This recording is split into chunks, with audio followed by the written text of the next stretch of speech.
ಏನು ಮಾಡಕ್ಕೆ ಕುಂತೀಯಪ್ಪ ನೀನು ಲೀಡ್ರ್ ಆಗಿಯಲ್ಲ, ಲೀಡ್ರನು ಆಗು, ನೀನು ಬರೀ ಅಲ್ಲಿ ಕುಂತ್ಕೊಂಡು ಬರೀ ನೀನು. ಹಾಂ, ನಂದು ಇದು ಮುಗಿದ ಹೊತ್ತಿಗೆ ಮಾಹಿತಿ ಸರ್ ಒಂದು ಮಾಹಿತಿ ಹೇಳಿದ್ರೆ ಮಾಡ್ತೀನಿ. ನಂದು ಎಲ್ಲ ಕ್ವಶನ್ ಪೇಪರ್ ಎಲ್ಲ ರೆಡಿ ಅದು.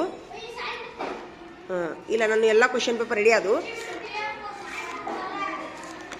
ಇಷ್ಟು ರೆಡಿ ಆದ್ರು ನೋಡಿ question paper. Sir head master ಸಹಿ ಆಯ್ತು, ಸಾಲಿ ಬಿಡ್ತಾ ನೋಡಿಲಿ ಎಷ್ಟು ಕ್ವಶನ್ ಪೇಪರ್ ಇರ್ತಾವೆ ನೋಡಿಲಿ. ನೀವು ಹಿಂಗೆ ಅಂತೀರಿ ನೀವು. ಹಾಂ, ನೋಡ್ದ ಎಲ್ಲ ಇಷ್ಟೆಲ್ಲ ಒಂದು ಪೇಪರಿನಿಂದ ಇಷ್ಟು ರೆಡಿ ಇರ್ತೈತಿ ಗೊತ್ತಾ. ನೀವು ಹಂಗೆ ಅಂತೀರಿ ಏನಪ್ಪ ಇದು ಏನು ದೊಡ್ಡಗದ, ಇಷ್ಟೆಲ್ಲ ಬರೀಬೇಕು. ಹಾಂ, ನಡಿ ಹೋಗಿ ಒಂದು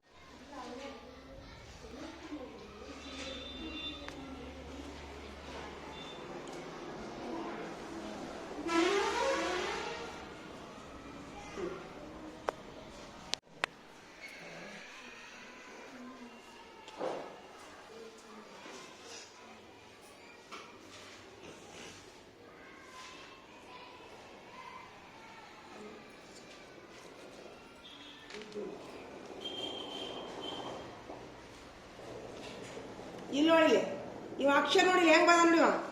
ನಾನು ನಿಮ್ಗೆ ಏನು ಹೇಳ್ತೀನಿ, ಒಂದು ಅಕ್ಷರ ಬರೆಯಕ್ಕೆ 10 ನಿಮಿಷ ಬೇಕಾದ್ರೆ ತಗೋರಿ. ನೀವು ದುಂಡ ಆಗ್ಬೇಕದು. ನೀವು ಹಂಗೆ ಬರೋದ್ರಿ, ರೂಢ ರೂಢ ರೂಢ ಮಾಡ್ರಿ, ಮುಂದೆ ನಿಮ್ಗೆ ಬಡ ಬಡ ಬಡ ಬರೆಯಕ್ಕೆ ರೂಢ ಆಗುತ್ತೆ. ಅಕ್ಷರ ದುಂಡಕ್ಕೆ ಒಂದು 5-6 ಸರಿ ದುಂಡಾಗಿ ಬರೀರಿ, 5-6 ಸರಿ ದುಂಡಾಗಿ ಬರೀರಿ. ಕಟ್ಟು ಕೈ ಕುಂತು ಬಿಡ್ತದೆ, ಹೌದಿಲ್ಲಪ್ಪ. ತೊಗೊಂಡು ಬಂದ್ಬಿಡು ಬಂದ್ಬಿಡು. ನಿಮ್ಗೆ ಗೊತ್ತಾಗೈತಿ ನೋಡಿ, ನಾನು ಅಕ್ಷರ ಎದ್ದು ಹೋಗೋದು ನಿಮ್ಗೆ ಗೊತ್ತಾಗಿಲ್ಲ. ನನ್ನ ಅಕ್ಷರ ಆಯ್ತು ಅಂತೀನಿ. ಒಳ ಮಾಡಿ ನೋಡೋದು ನಿಮ್ಮ ಅಕ್ಷರ ನೀವು ಒಟ್ಟ ಅವಸರ ಮಾಡಬಾರ್ದು.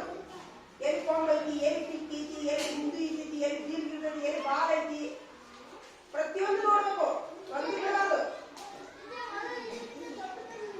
ಹಾಂ ಹಾಂ